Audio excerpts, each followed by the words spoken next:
Oi, pessoal do sétimo ano, tudo bem com vocês? Boa tarde a todos, bem-vindos à nossa aula de número 25. E hoje, como vocês observam aí na tela, a gente vai falar um pouco sobre os domínios morfoclimáticos e o Sistema Nacional de Unidades de Conservação, ou simplesmente SNUC, de acordo aí com a sigla. Esse conteúdo está disponível para vocês da página 12 até a página 14. Então eu peço que, ao final da aula, como sempre, façam uma leitura complementar e se surgir qualquer dúvida sobre esse assunto ou os assuntos anteriores, vocês podem falar comigo lá no Instagram, tá certo? Bem, desde a aula anterior, quando a gente tinha falado um pouco sobre os domínios morfoclimáticos, a gente viu que um dos grandes problemas que ameaçam os diferentes domínios no território brasileiro é justamente as atividades humanas, sejam elas ligadas ao desenvolvimento de alguma atividade econômica, como, por exemplo, a agricultura e a pecuária, ou seja, pelo crescimento das cidades. Então, a questão do desmatamento, para dar espaço às atividades humanas, é um dos problemas que mais impactam a vegetação de cada um desses domínios morfoclimáticos. E isso, é claro, afetando a vegetação, vai ter impactos ainda maiores sobre toda a biodiversidade que existe dentro daquele ambiente. E é um pouco disso que a gente vai falar na aula de hoje. Então, observem aí nesse mapa, que vocês já estão bastante familiarizados, ele mostra justamente a regionalização do território brasileiro de acordo com os domínios morfoclimáticos. Então, aí nós temos o domínio amazônico, o domínio das caatingas, o domínio do cerrado, dos mares de morro, araucárias, pradarias e essa faixa em branco aí no meio que transita entre os domínios é conhecido como faixa de transição. E obviamente que nela nós vamos ter algumas variações de vegetação também, porque não se enquadra nem em um bioma, nem em um domínio e nem em outro, tá? Justamente é uma área de transição com uma vegetação que vai absorver características tanto em sua forma como até mesmo, né, do clima de um domínio ou do outro, tá?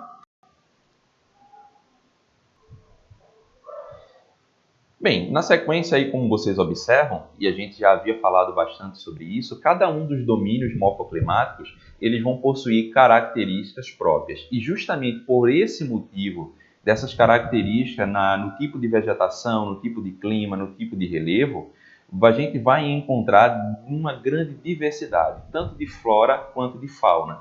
E é justamente essa flora e essa fauna presente em cada um desses domínios que vem sendo ameaçada com o crescimento e o desenvolvimento das atividades humanas. Tá? Então, a ação humana ela pode ocorrer de diferentes formas que vão impactar cada um desses domínios, como, por exemplo, o desmatamento, que a gente já vem falando bastante, a urbanização, que é o crescimento das cidades, né? Os campos agrícolas, ou seja, para dar espaço a produção dos mais diversificadas culturas ou até mesmo a criação de animais, no caso da pecuária, e isso é claro que, consequentemente, modifica toda a paisagem que a gente observou nas aulas anteriores, das características naturais de cada um desses domínios, e claro que vai impactar na biodiversidade que ali existe como um todo. Bem, observe então e interprete esses dados que vão aparecer no mapa aí abaixo.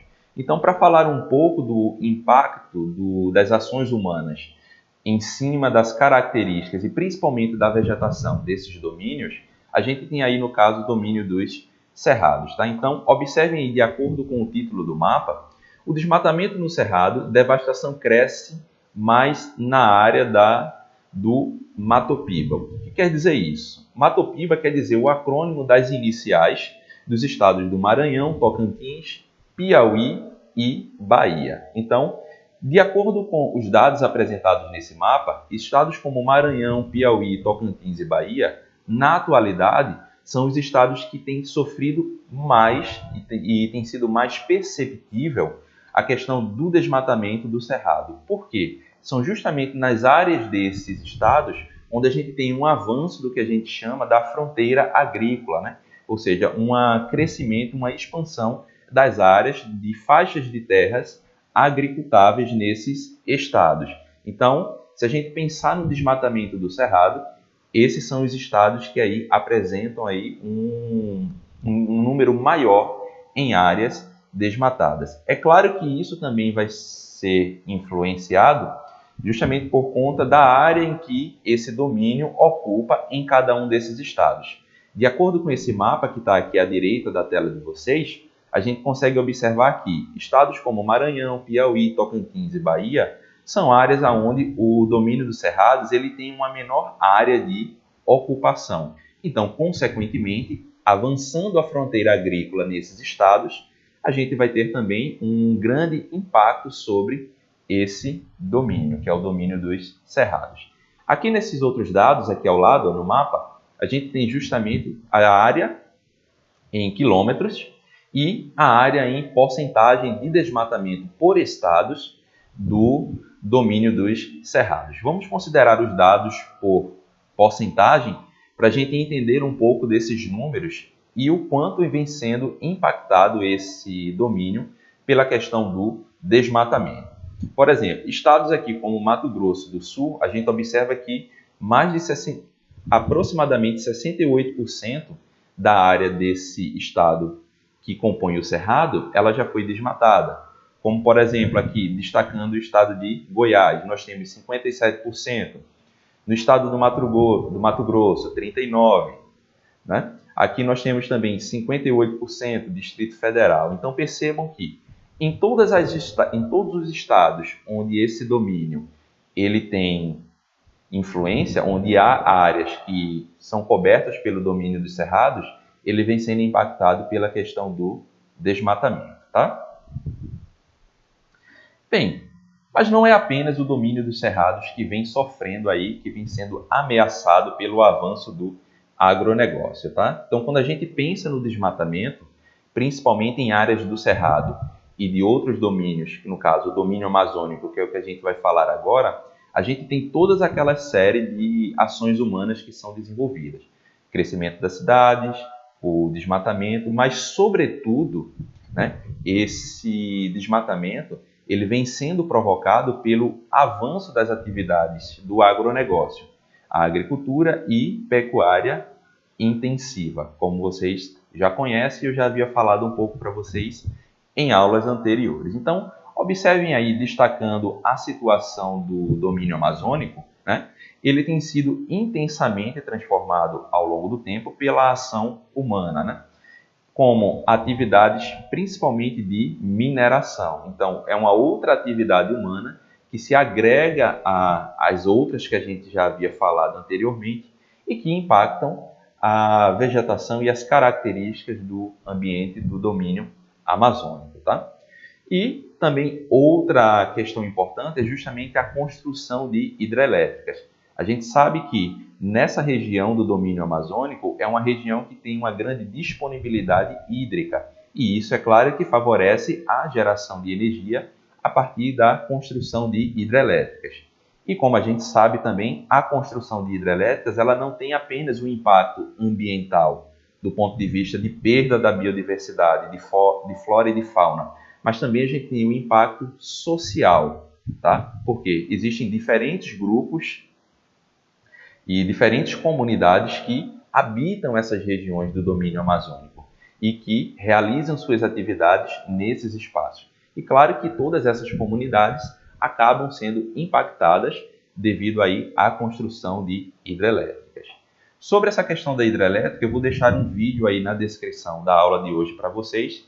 E aí, quem quiser conferir, dá uma olhada aí também nesse vídeo que fala justamente sobre os impactos na construção de uma hidrelétrica, justamente nessa região do domínio amazônico, tá? Então, seguindo aí com as observações, né?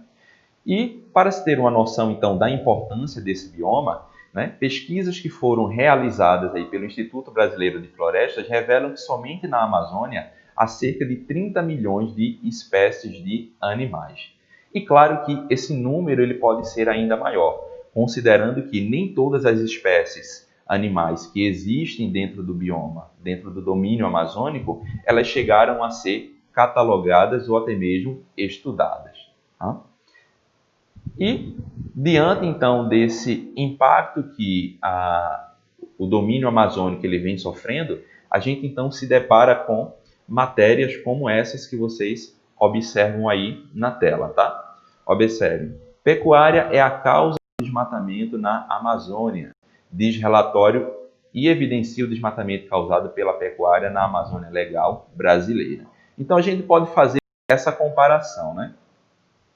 Enquanto em áreas do domínio dos cerrados, a gente tem esse problema do desmatamento crescendo, sobretudo pelo crescimento da fronteira agrícola, já na Amazônia a gente tem o oposto. Por mais que existam atividades agrícolas sendo desenvolvidas em áreas que compõem o domínio amazônico, sobretudo o desmatamento na Amazônia ele tem ocorrido em sua maioria para dar lugar a áreas de pastagens, ou seja, pelo avanço da atividade pecuária nesse domínio. E aí fica uma pergunta, pessoal: como proteger os domínios morfoclimáticos brasileiros e sua biodiversidade? Então, não basta a necessidade, existe a necessidade de preservar esses domínios, sobretudo para a manutenção e preservação da biodiversidade que existe dentro desses ambientes. Então, foi em 2000 criado então, o Sistema Nacional de Unidades de Conservação, ou simplesmente aí o SNUC. E o SNUC ele vai ter como principal objetivo, a partir da sua criação, criar normas e procedimentos comuns para a proteção dos ambientes naturais, principalmente daqueles com espécies ameaçadas de extinção. Então a gente sabe que em algumas áreas, principalmente no Cerrado, no domínio do Cerrado, no domínio dos mares de morro, no domínio amazônico, a gente tem uma grande biodiversidade de espécies, tanto animal quanto vegetal. E não é apenas a preservação das características naturais desses domínios, mas também permitir que toda a biodiversidade que ali exista, ela seja preservada, impedindo que essas espécies entrem em uma situação de extinção, ou até mesmo chegarem aí a serem extintas. Então, dessa forma aí, esses espaços, essas unidades, né, que para a proteção desses domínios e dessa biodiversidade, impedindo que essas espécies elas entrem em extinção, a gente tem aí a criação então das unidades de conservação integral e unidades de proteção de uso sustentável. Como vocês observam aí, atualmente existem dois grandes grupos de unidades de conservação, cada uma delas com características específicas. Então nós vamos ter, dentro desses, todas duas são unidades de conservação. Porém, a gente pode dividir em conservação integral e unidade de proteção de uso sustentável. Cada uma delas são diferentes. Observem aí de acordo com essas imagens, já para a gente ter uma noção um pouco sobre elas. Ela diz o seguinte ali: o Parque Nacional da Amazônia é uma unidade de conservação integral. E o que isso quer dizer? É uma área onde não é permitida a exploração de seus recursos, tá? Então, não é permitida a retirada de recursos que ali existam, nem de animais e nem de vegetal, tá? E é uma área onde não é possível a ocupação humana. A ocupação humana ela é proibida de todas as formas, tá? Essa unidade está localizada no oeste do Pará, às margens do rio Tapajós, e foi criada no ano de 1974.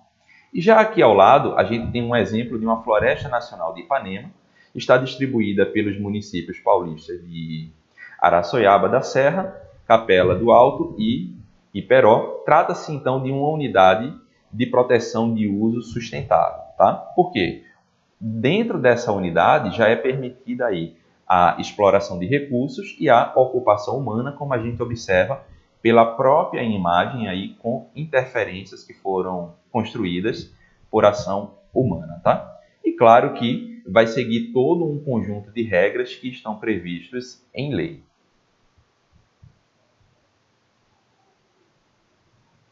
Bem, como a gente viu então, as unidades de conservação elas podem ser definidas como áreas naturais, de modo geral, todas elas, e foram criadas e protegidas pelo poder público, tá? Então visam aí a proteção e a preservação da biodiversidade no planeta E a sua conservação, obviamente, ela vai ser imprescindível para a continuidade do equilíbrio ambiental.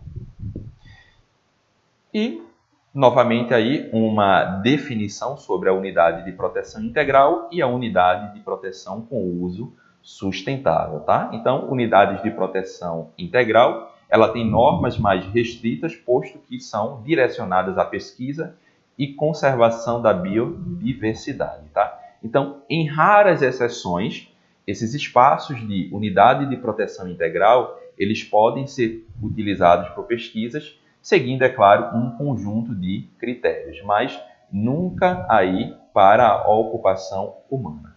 Já a unidade de uso sustentável, tá? Há, então, permissão de uso indireto de seus recursos naturais e nela é permitida, é claro, a visitação, além de atividades educativas dentro daquele espaço. E o uso sustentável de seus recursos, ou seja, o uso sustentável, né, é justamente aquela ideia que a gente tem de utilizar um determinado recurso, mas garantindo que ele seja mantido aí para outras gerações. E aqui um pequeno resumo, pessoal, sobre as unidades de conservação. Então, como vocês sabem, podem ser divididas em proteção integral e uso sustentável. Ali um pequeno conceito mostrando cada uma da definição dessas unidades de conservação. Os tipos, nós temos aqui a classificação e as atividades que são permitidas em cada uma delas, tá? Então, na unidade de conservação, nós vamos ter todo aquele conjunto ali que vocês estão observando na unidade de proteção integral, porém associado aí à coleta de recursos naturais. Eles podem ser utilizados.